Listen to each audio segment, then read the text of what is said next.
Welcome to Top 5, a show where we count things down from number 5 all the way to number 1. This week on the show, as promised, top 5 movies from 2005 to 2010. Now, I want to say this, ladies and gentlemen.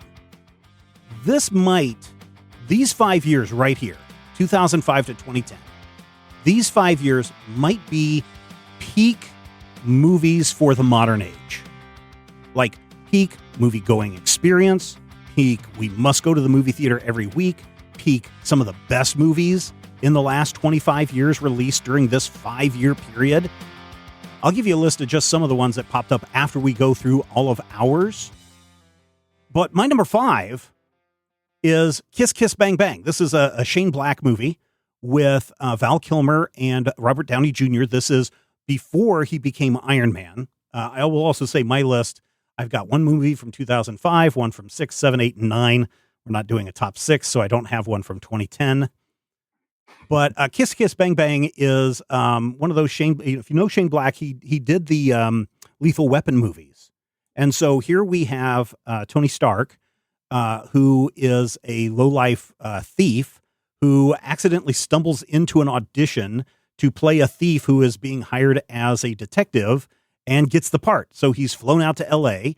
and they realize that this guy has no detective skills, so they team him up with private detective played by Val Kilmer, and the two of them get entangled in a murder mystery and lots of dead bodies, lots of explosions. It is a fantastic movie that is right at kind of right before Robert Downey Jr. had his third act that he performed when he became Iron Man and became somebody that people appreciate again. And of course, this is Val Kilmer. I want to say this is after LA Confidential.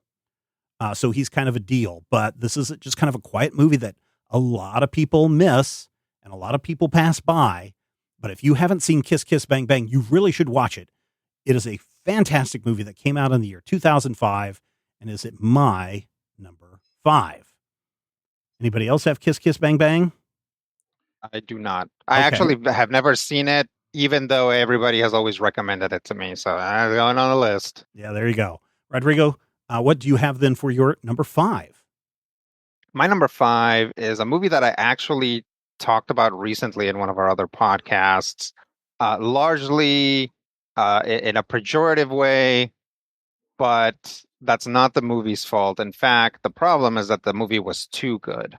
I'm talking about Final Fantasy Advent Children, which came out in 2005. Yeah, I remember seeing that first digital projected theater. Yeah, so Advent Children is a sequel of sorts to Final Fantasy VII, the game. The game that is now being remade into Final Fantasy VII Remake and Rebirth or whatever. It's Second Integrate Mezzo Forte or whatever it's called.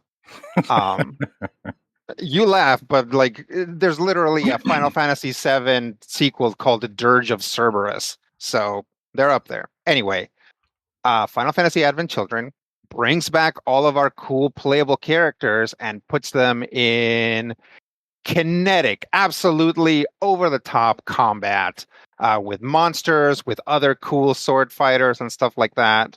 And the rumor is, and I don't know if it's necessarily a rumor, I think it's true, but I don't have it in front of me, that the guy who was in charge of Final Fantasy saw this movie and said, I want our games to look like that and to play like that. And that's why Final Fantasy isn't turn-based anymore, even though they basically invented the genre for role-playing games. It's like that and Dragon Quest, but it's huge. It's influential. And back then, it was this really great thing because video games didn't have stuff like this.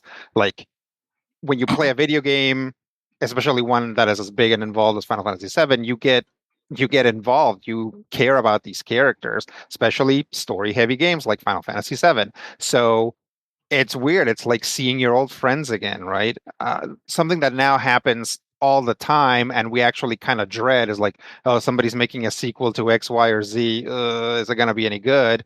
We had no expectations for Advent Children, and it kind of still was a game changer. So my number 5, Final Fantasy Advent Children. All right, very cool. Matthew, what do you have for your number 5? Is it also from the year 2005? Is it maybe Elektra, which came out in 2005?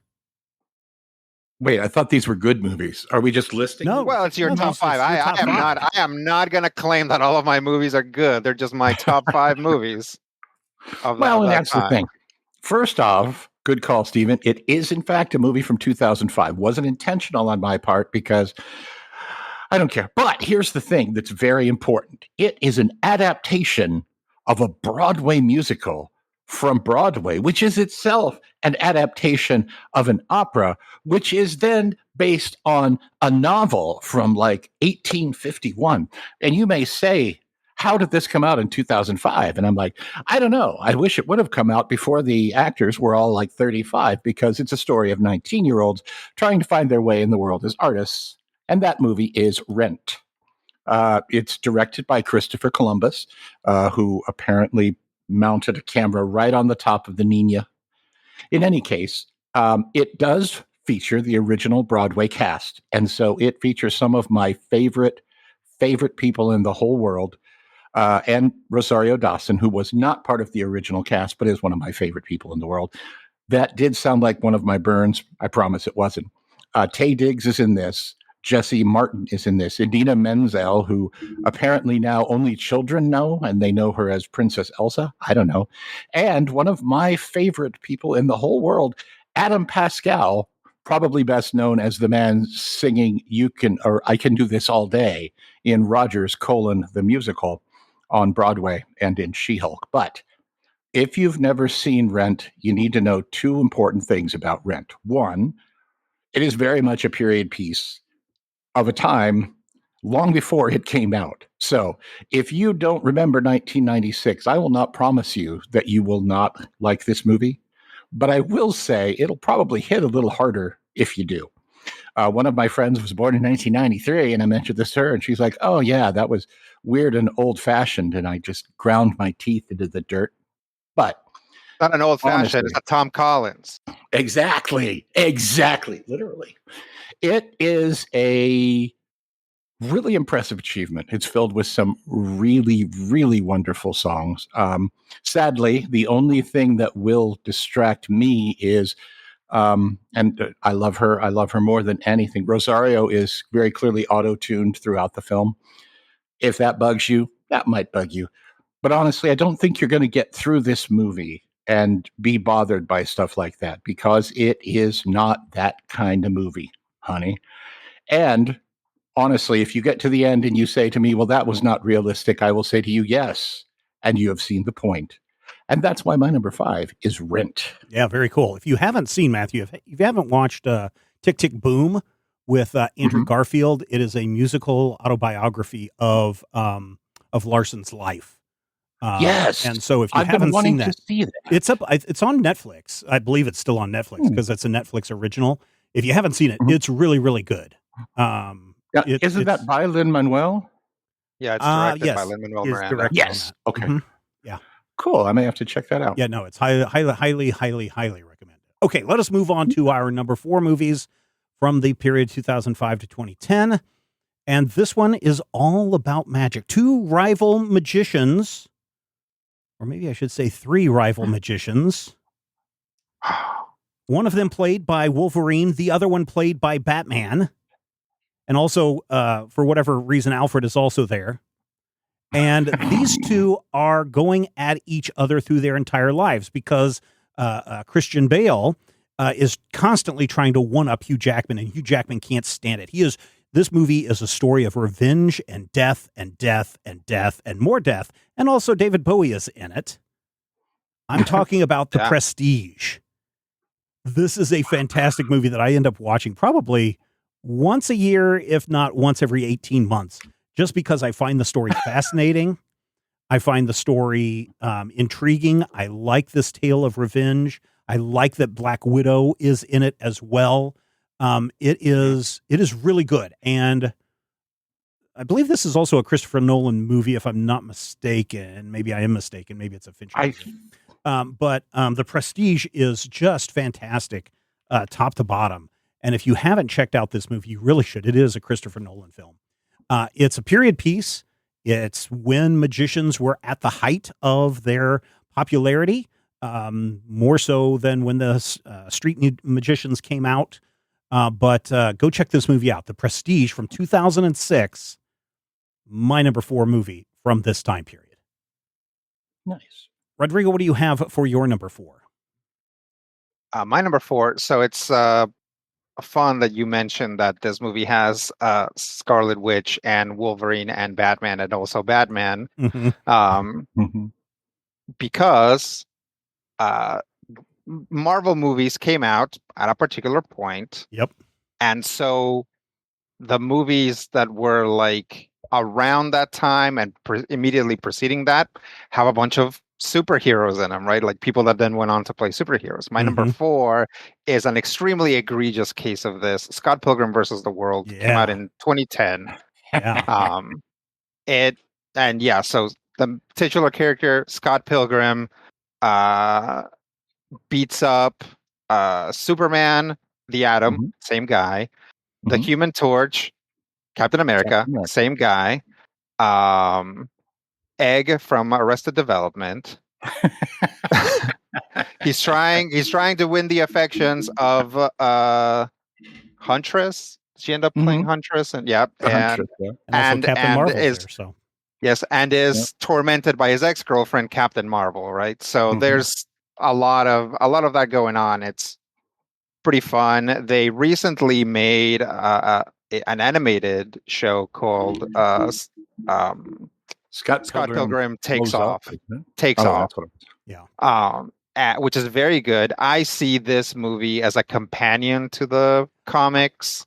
Like it's an adaptation, but it makes a lot of different decisions.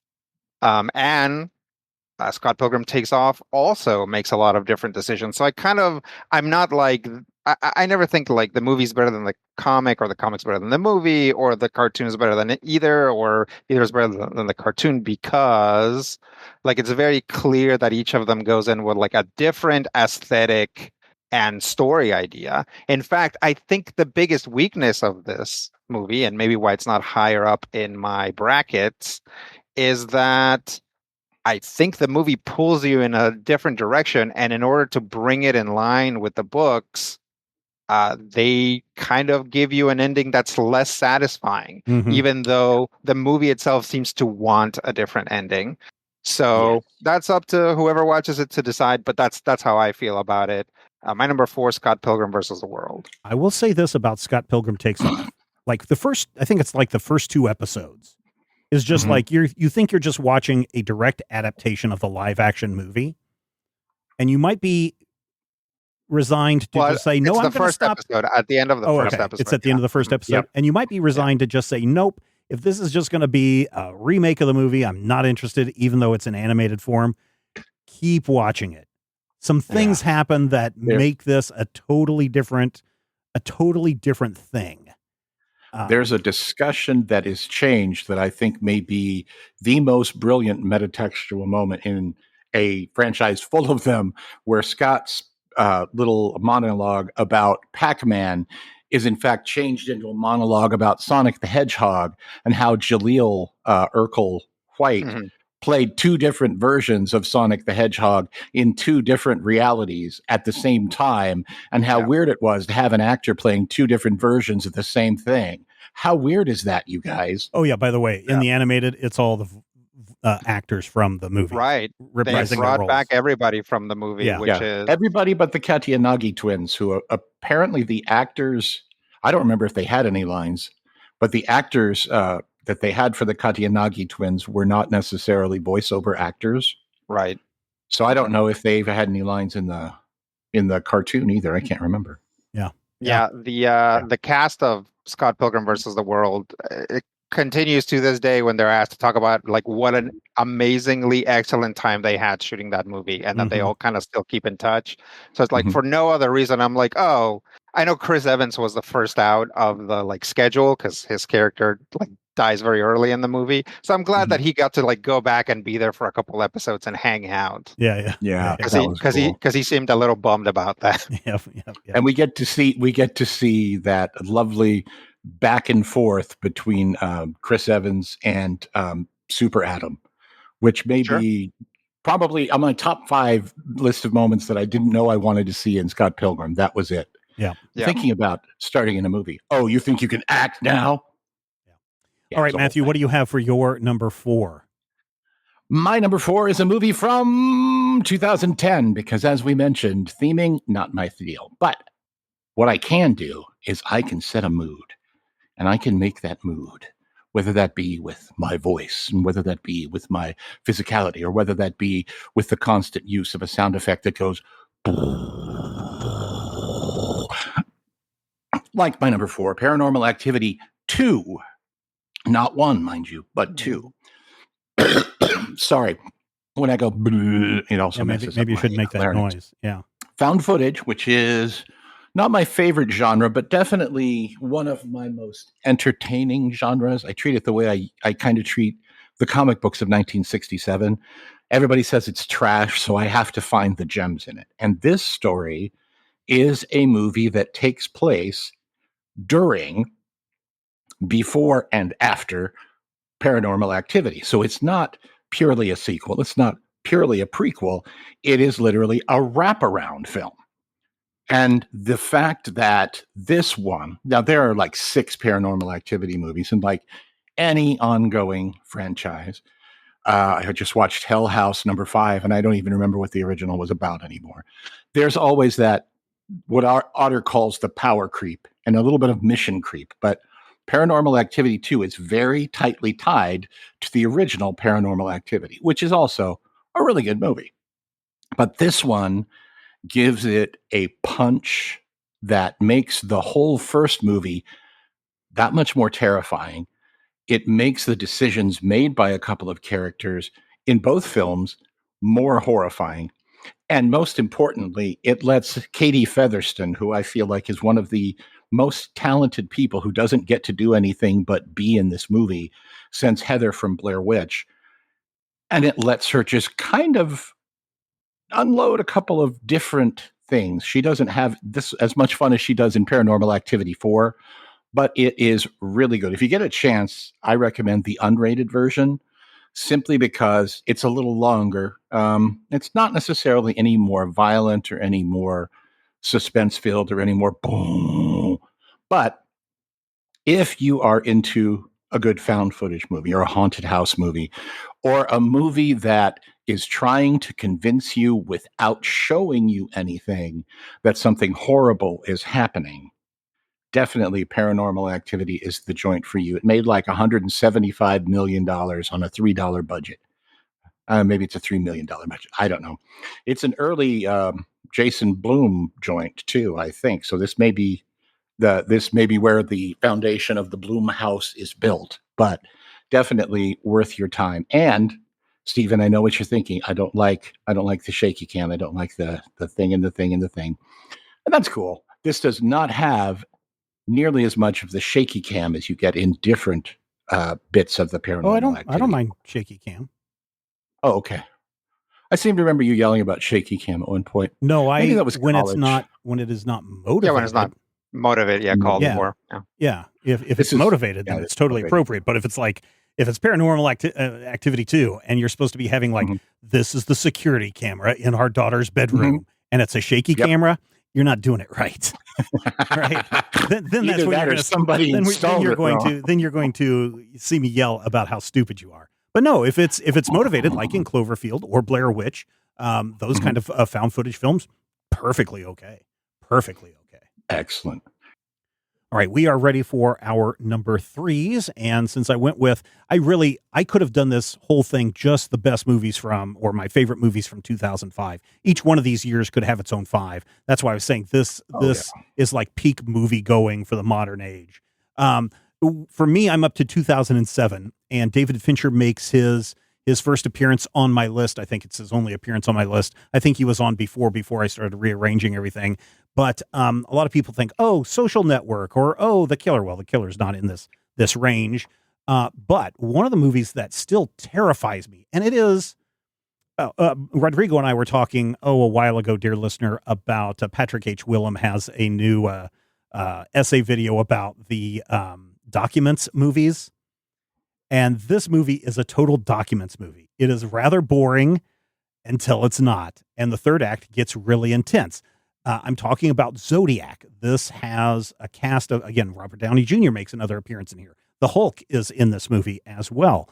And they are trying to, the good one, they are trying to track down the Zodiac killer by doing all the paperwork because they are not the police. They are reporters.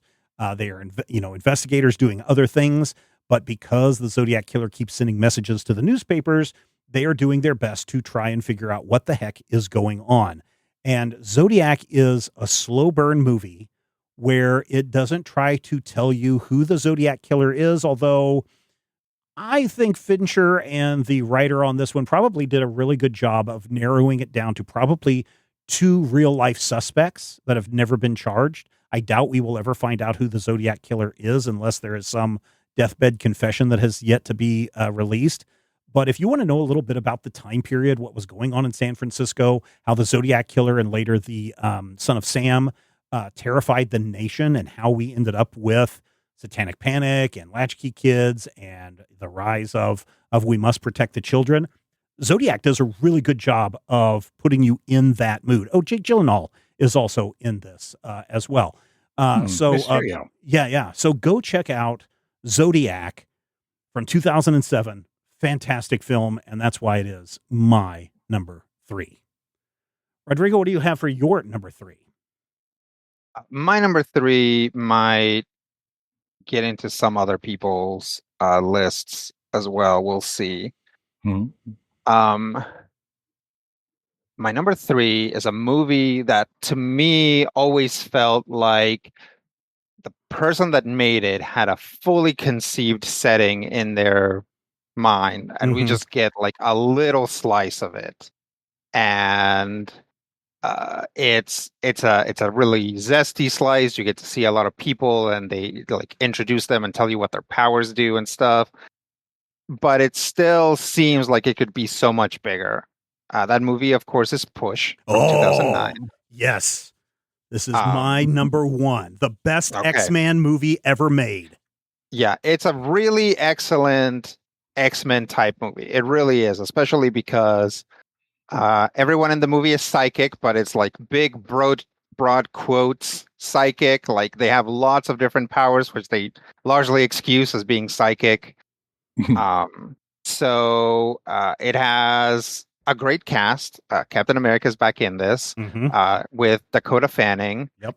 And Ming-Na Wen is in it from Agents of S.H.I.E.L.D. We also have Ronan the Accuser, right? Isn't it Ronan the Accuser is in this as well? Djimon Hounsou, yeah.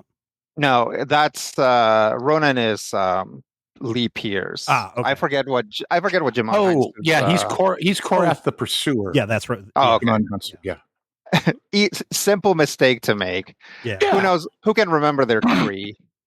But yeah, great cast. Also, lots of character actors. Also, an early experiment in just setting things in Hong Kong to be attractive to the Chinese market. So there's also a lot of Chinese actors in this who all do a great job. It's a lot of fun. And again, I watch it and there's this thing in my brain where I'm like, I should stat these out. Oh yeah, no, definitely for like a role-playing game. And then I'm like, no, that I will die. Like I will spend way too much time on this that I like forget to eat or see my wife or whatever, and then bad things would happen if I go down this rabbit hole. So I'll just enjoy Push as a movie. I think if you wanted to do that, I would use the Marvel role-playing game, because really it's not just everybody has telekinetic powers. You got people who can push the telekinetic powers. That's your Captain Americas. You've got telepaths, people that can read minds, people that can, the sniffers that can like sniff something and find out where you are and get into your memories of the last thing that you were doing.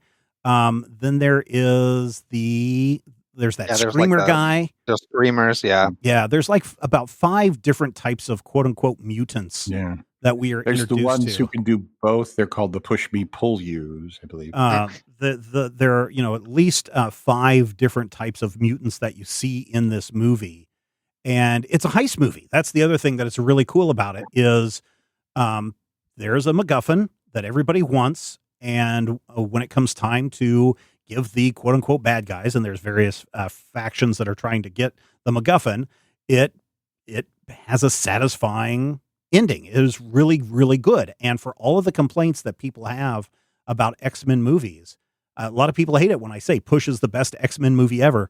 If you watch this and you say, okay, just imagine that this is set in the X-Men universe in China, and you will not be able to get it out of your mind that you are watching an X-Men movie, and it is the best X-Men movie. It's my number one. It's from 2009. It is top to bottom just my favorite movie. So on my Apple Plus, I've bought a bunch of movies over the years, and occasionally I will be able to sit down and say, okay, what am I going to watch tonight? And I'll just start scrolling through the big list with the picture icons that they have for the different movies. And if I get to Push, if I get to my number 2 or another movie that came out outside of this range, I'm almost compelled to stop and watch these movies. And Push is just such a fun, fast ride that it's great. And of all the movies that came out in 2009, and again, I'll run through this list. I'm deleting things off the list as other people mention them. But I'm going to run through this list here in a minute, and you're going to say, holy crap, all these movies came out in those 5 years? What a time to be alive. But before we get to that, we have to get to Matthew's number 3. Why'd you got to say it like that? So here's the thing that I need to tell you. There are times when my oldest friends, Otter Disaster, Stephen, Carl, all of the people who've known me forever, Thomas Boaz, will say, you are such a contrarian. And that's not true, but there are times when you can definitely say it's a fair cop. And there were definitely times in the 90s when I was an absolute contrarian. It's why I never watched Titanic until I was in my 40s, and then I loved it. But one of the things that I was no, stomping my feet and crossing my arms, putting my hands over my ears, was the work of Quentin Tarantino. Didn't want to hear about it. And when I finally did sit down, and I think the first one I watched was Pulp Fiction, I was like, oh, well, this is great. Actually, I said this is F-bomb great because it was a Quentin Tarantino thing. But when I finally actually let myself kind of attract the brain matter necessary to approach the material, I was like, oh, this guy's good. He's got something to say. Now, sometimes that something is I sure do like feet, but, we all have our little peccadillos. And that's why my number 3 is 2007's half a movie, Death Proof, which was initially in, I don't want to say theaters. I don't know if theaters were still a thing. It was initially distributed as part of a double feature with Planet Terror by Robert Rodriguez, which shares some of the same universe, I guess, only not. I think of it as like an Earth 1, Earth 2 situation where you see a Flash and you see a Green Lantern, but they're not the same.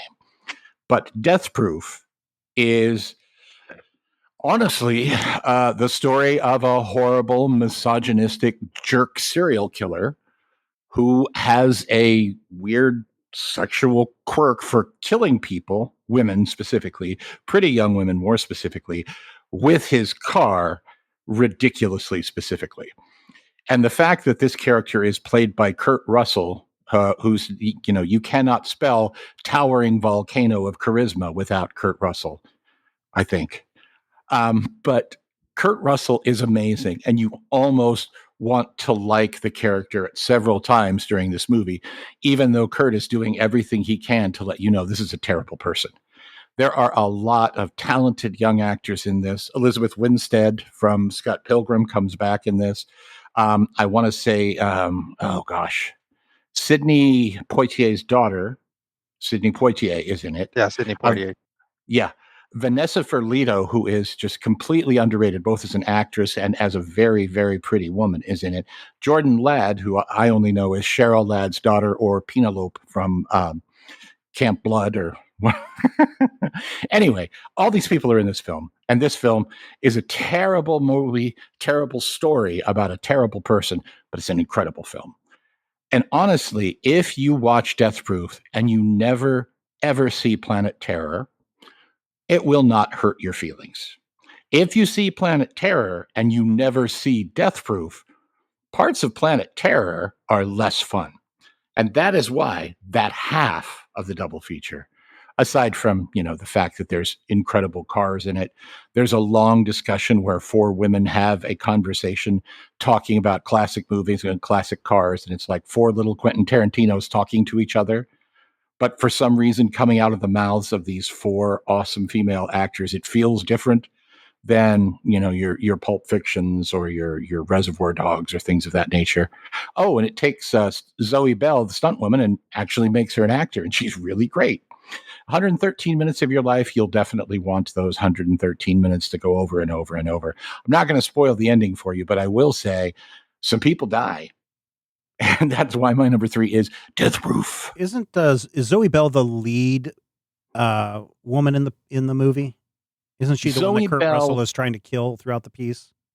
Zoe Bell is one in the second half of the movie. She is one of the driving forces of the film. So the second half of the movie is Zoe, Tracy Toms, and because my beloved Rosario. They're going after him. Yeah. Okay. Yeah, my beloved Rosario are in a car together. Yeah. It's been so long. I think I only watched that movie once, and I was trying to figure out where the connection was, because when you get to Once Upon a Time in Hollywood, Kurt Russell and Zoe Bell are husband-wife stunt team. Nice. That's funny. Yeah. All right. So time for me to get to my number 2, 2008. I've mentioned a lot of movies that are superhero adjacent, right? Kiss Kiss Bang Bang, The Prestige, Zodiac, Push, my number 1. But 2008 is a special year because 2008 had 2 major movies come out to compete against one another. I'm talking about The Dark Knight and Iron Man.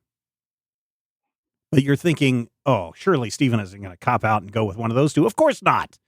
I'm going to go with a movie that has Hayden Christensen in it. And I know what you're thinking. Oh, is this the third Star Wars movie? And I'm going to say, listen, we're talking about really good movies from 2005 to 2010. I am talking about Jumper. Wish you would step back from that. Sorry. Jumper is a movie about a guy who has born with a mutant power to teleport anywhere that he can visualize. So if he goes to some place or has a picture of something, he can teleport himself there. And he thinks he's the only one that can do it. And so at a young age, he's been bullied. He thinks his mother has run away. And so he decides in middle school, high school, that he's just going to leave his hometown and go become a criminal in New York and live a life of luxury by breaking into banks and stealing things because no one can figure out how the crimes are done. Except that he's not the only person who can jump.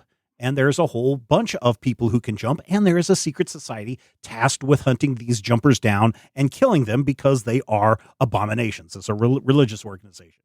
And Hayden Christensen's character is in love with his middle school sweetheart, played by now I forgot what her name is, Rachel Bilson.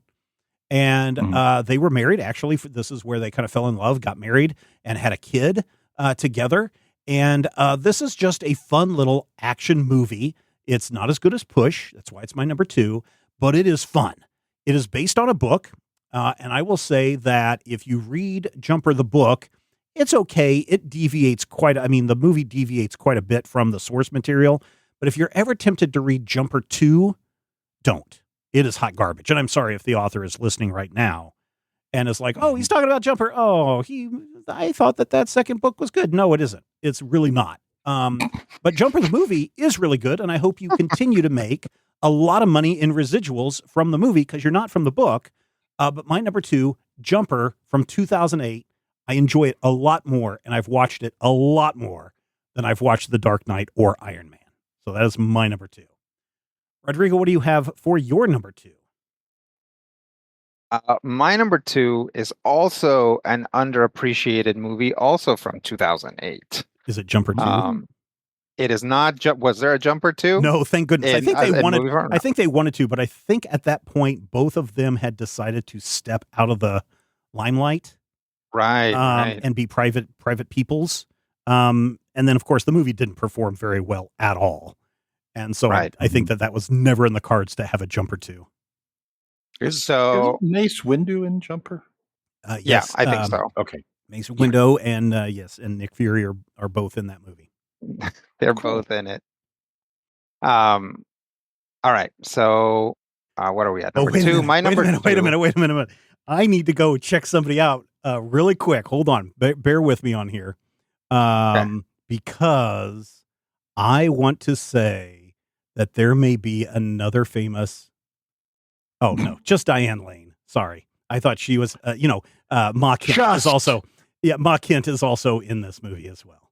So there you go. Just Diane Lane. I was thinking it was somebody else. I was thinking it was Mon Mothma was also in this movie, but she is not. It is Diane Lane, Ma Kent. All right, go ahead, Rodrigo. Sorry, your number two, please. It's all right. My number two is another underappreciated movie. Came out in 2008.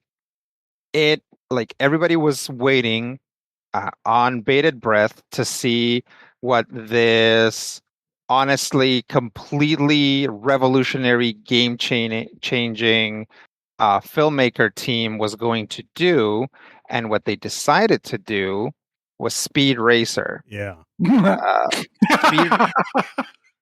Speed Racer. Be on my list. It was so close to my list.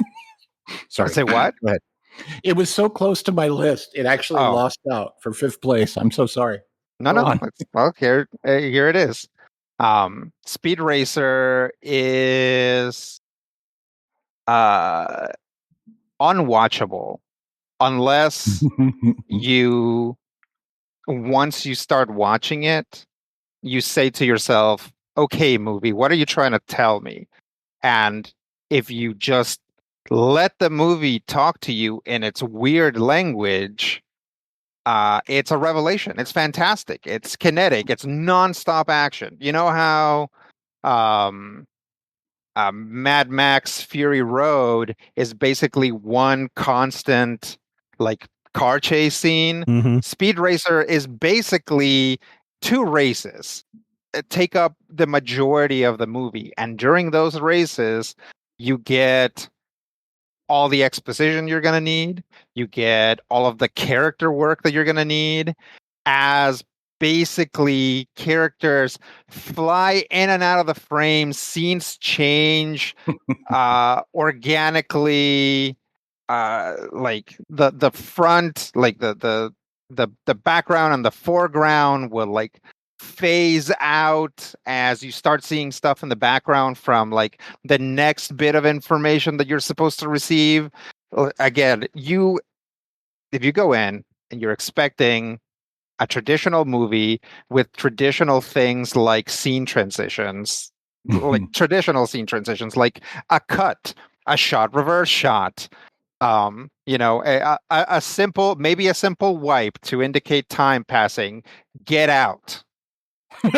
Like, this movie is not for you. You need to go in and say, if movies had never been invented and this was the very first movie, like, how would I look at this? And that's kind of what you have to do, because the Wachowskis are going in and they're not making any assumptions, right? They're like, all of these things that normal movies have, we're not going to have those. Or we're going to have some of them and then use other ways of communicating with the audience. And again, if you go in expecting a traditional movie, it's a freaking mess. It is like, it's like, what is happening? Yeah. But if you go in, like, take a deep breath, know that you're getting into something when you go into it, and you let the movie do its thing, it's a lot of fun. Yeah. So one of the big things to do right now is to make live action adaptations of anime. And I think because of Speed Racer, this is the reason why so many live action adaptations of anime, like that Cowboy Bebop anime, and to a lesser extent, One Piece, is because they're too afraid that if they try to make it too much like the anime, it'll turn into Speed Racer and people will freak the F out and reject it. And unfortunately, then they end up making something not very good and the audiences reject it. Again, listeners, listen to Rodrigo. He knows what he's talking about. This is a really good movie. But if you need further, I mentioned Patrick H. Willems earlier. He's got a great essay on why Speed Racer may be one of the greatest movies of all time. And I would encourage you to go watch it because he really, really breaks it down on a number of different levels that makes you appreciate the movie even more than what Rodrigo is able to convey. Yeah. As someone who loved the cartoon, I wanted to hate this movie until I watched it. And I realized that the visuals are different and some of the creative decisions are different, but the heart of the cartoon is there. Yeah. Everything about Speed Racer is there. And the moment that sold me on it, almost making my list, that made it been one of the greatest movies of all time. It came out at a time when I was a young dad. And there's a scene where John Goodman comes out of the bedroom in his boxer shorts, and there's a ninja trying to kill his children. And he picks the ninja up and he says, "You're trying to hurt my sons." And he throws the ninja out the window. It's just like, oh, yes, that is what the movie, that is the perfect film right there. Perfect casting in Pops Racer. Yeah. Yeah. Matthew, what do you have for your number 2? My number 2 is, now I'm sad it's not Speed Racer. However, it is a really, really, I don't want to use Steven's word, fascinating, but it is just a thinker of a movie, a movie that I've watched and I freeze framed and I've slowed down and I'm like, did I miss something? Oh, that I've gone back and I played it backwards and it kept saying deviled eggs are tasty, deviled eggs are tasty. And finally, 2008's Cloverfield revealed its secrets to me. And the secret is this. We don't know what the secret is. They don't know what the secret is, but my God, is it fun looking for the secret. So it's a J.J. Abrams joint, and it's honestly really the closest thing that I've ever felt successfully encapsulated an American take on Gojira. Because that original Godzilla movie from 53, 54 is it's a time capsule about a specific time in a specific place. And the reasons behind that place are horrible. The reasons behind Cloverfield being what it is are almost certainly tied to the tragedies of 2001. And the year 2001, 8 years later, we have this film that takes so much of that imagery. It takes so much of these things and, the destruction of New York City in a very, very real, very visceral, horrifying way. And it uses found footage, that idea of found footage in a perfectly understandable way, because there comes a point in the movie where a character asks, "Why are you still filming? Why are you still filming?" And he's like, "It's something to do. I want to record this for posterity." But it becomes clear that this is the only way that the character played by T.J. Miller can actually deal with the horror, is looking at it through his camera lens, and it gets him killed. Also, his name is HUD, which cracks me up because, if you know, you know.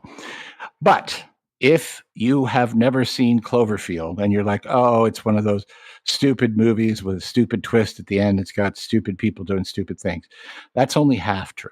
It's got stupid people doing stupid things, but it's really, really fascinating to see how they get there. And there's always these questions at the end. One of the characters might have survived. We'll never know. We might have seen where the monster came from, but we'll never know.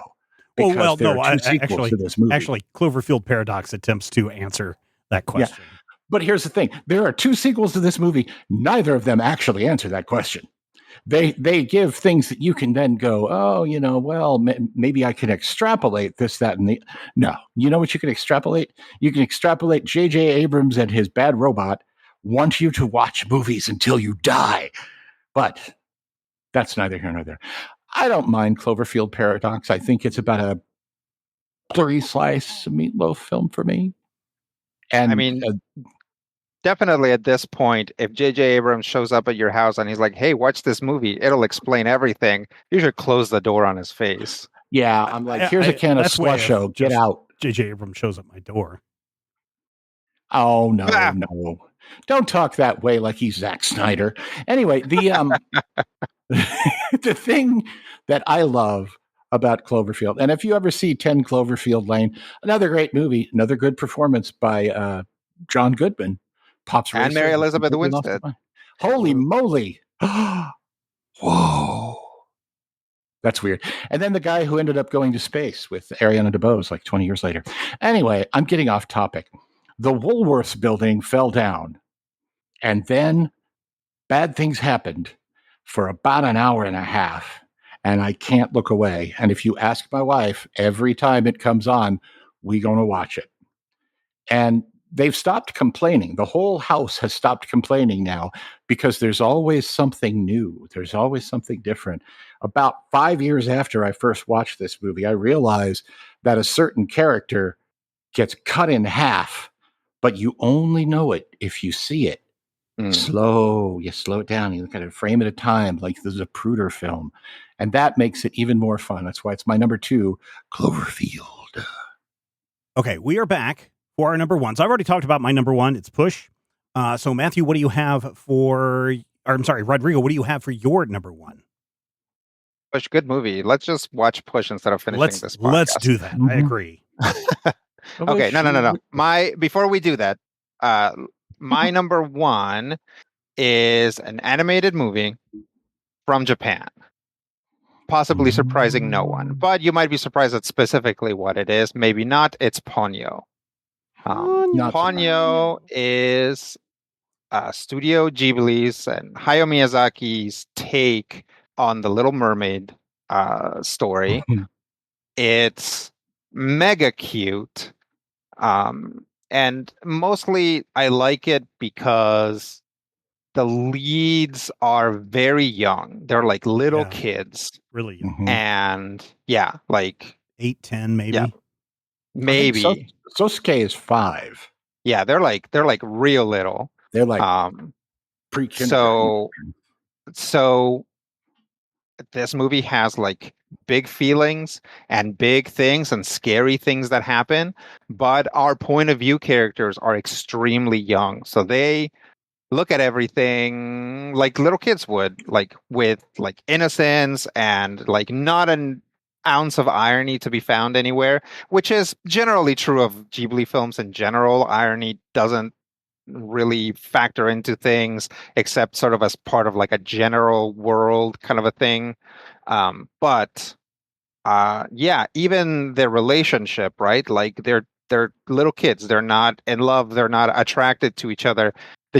But they have that little kid friendship that's like, oh, I wish I could see this person. I want to like bite them. I love them so much. You know, that kind of that kind of relationship that if you think back, you maybe had with your friends or your siblings, and it's like super sweet. And also at some point somebody cooks something in a Ghibli film. Yeah. So it's the most delicious looking food you've ever seen in your life.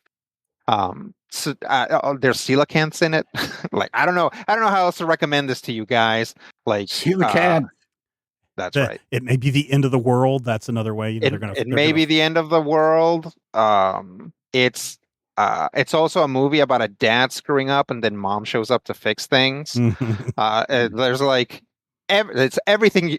This movie has everything. Depending on this movie has everything: a chicken mermaid, a coelacanth, and Qui-Gon Jinn in a red wig. Yep. And isn't Miley Cyrus somehow involved in this? Did she not do the theme song or something? I don't know. The American theme song of it. I don't know. I actually don't know that. I know like Kate Blanchett, Matt Damon, Liam Neeson are all in it.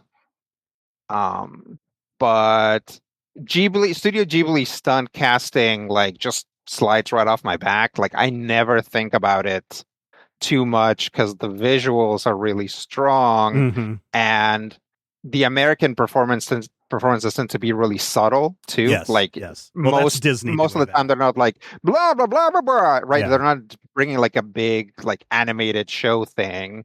I think Ghibli kind of pushes everybody, like the source material pushes everybody to give like sort of more subtle, grounded performances. Mhm. So like they don't necessarily sound. It's like Princess Mononoke has a bunch of famous people in it too.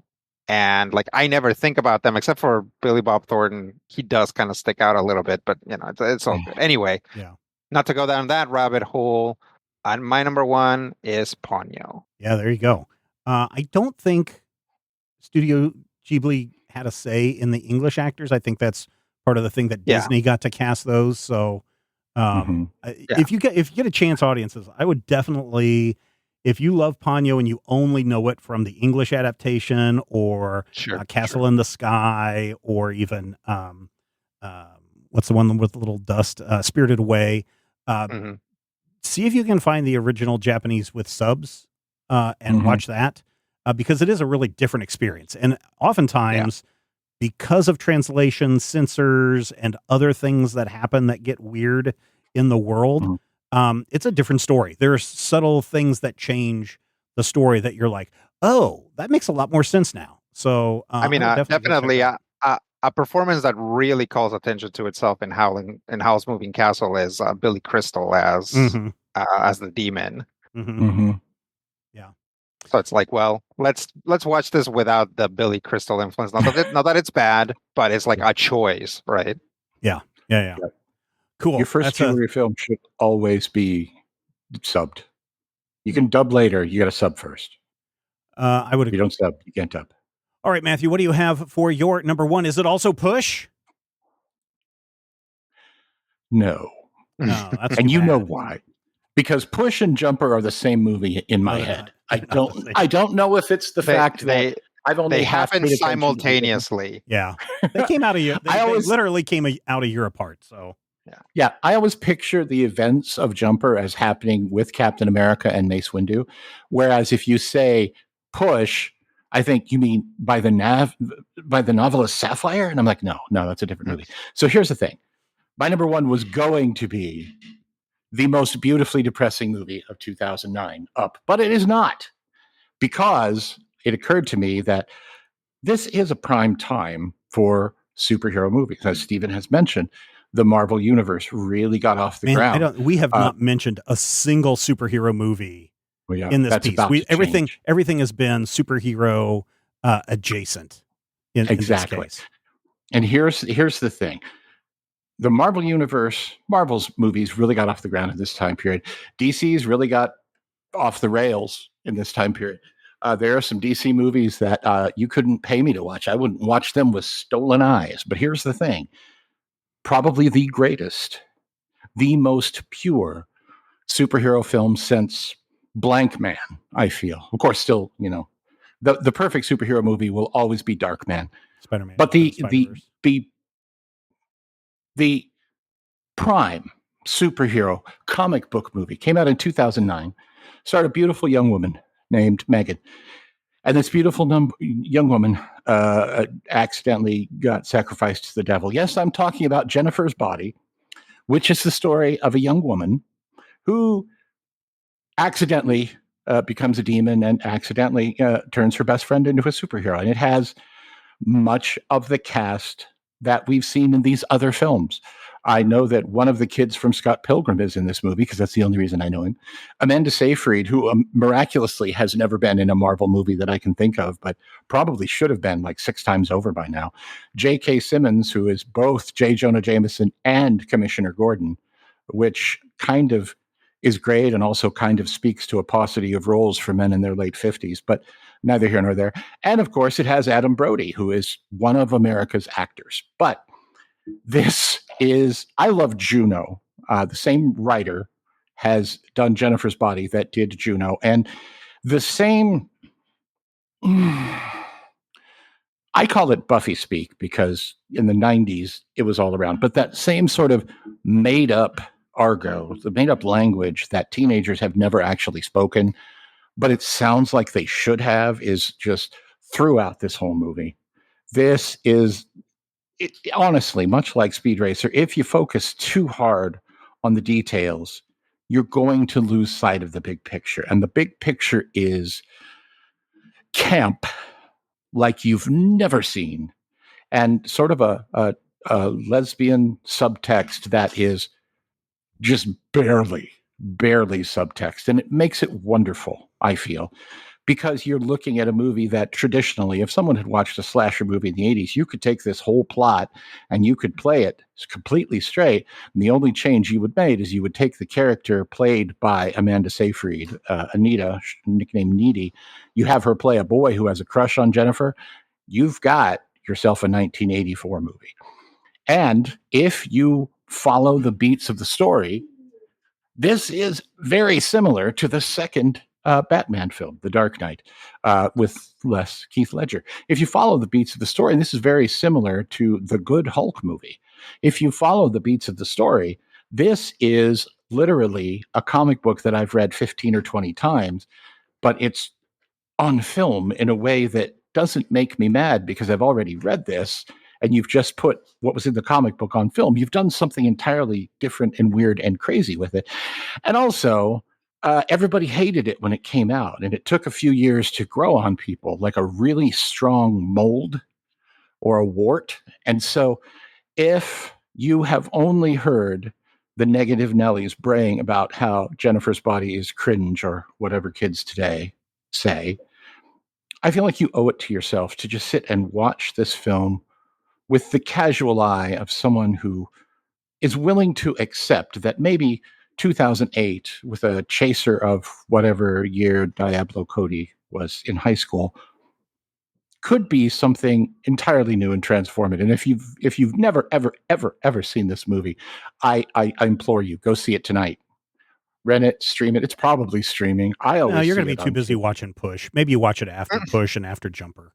Then you're ready. Make it a marathon. Right, yeah, that's what you do. Is you watch Push, Jumper, then Jennifer's Body, and then Jumper. Underappreciated movies from this era. All right, from this era. I said I was going to run through a list. This is just a sample, right? This. You're going to say, well, what about this movie? You didn't mention this movie that also came out. Again, no. I'm not trying to say that these are good movies, bad movies. This is a sample of the movies that came out during this time period.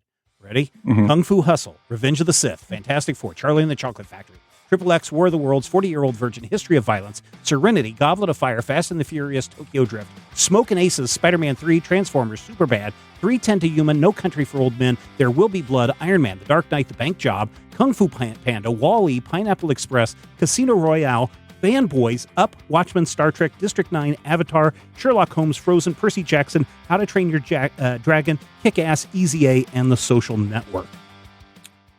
Hollywoodland. That is, I think Hollywoodland also came out that year when Batman became Superman. Yep. This is just a sample of the movies that came out in this period. And if you go and look at the complete list of just American movies released between 2005 and 2010, I think you would have a hard time arguing that this was not peak movie going time. The golden age for the modern age, right? They say it's like 1999 is the year that changed movies, right? Here they are. Yeah. Right. Yeah. all of the movies that synthesize the lessons of 1999, this is when they're coming out. Mm-hmm. Yep. Yeah. This is just an incredible list. And like I said, just from 2005, I could come up with a top 10 from that. But we don't have time for that because we want you, dear listener, to head over to our Discord server, which you can join for free. And I want you to jump into the Top 5 channel and join all the other awesome people that are hanging out there. And I want you to share your top 5 movies from 2005 to 2010. Why? Because everybody loves a list. Top 5 is a production of Major Spoilers Entertainment, LLC, and is produced by me, Steven Schleicher. If you have any suggestions or ideas for future Top 5 topics, make sure you head over to our Discord server. Share your thoughts there.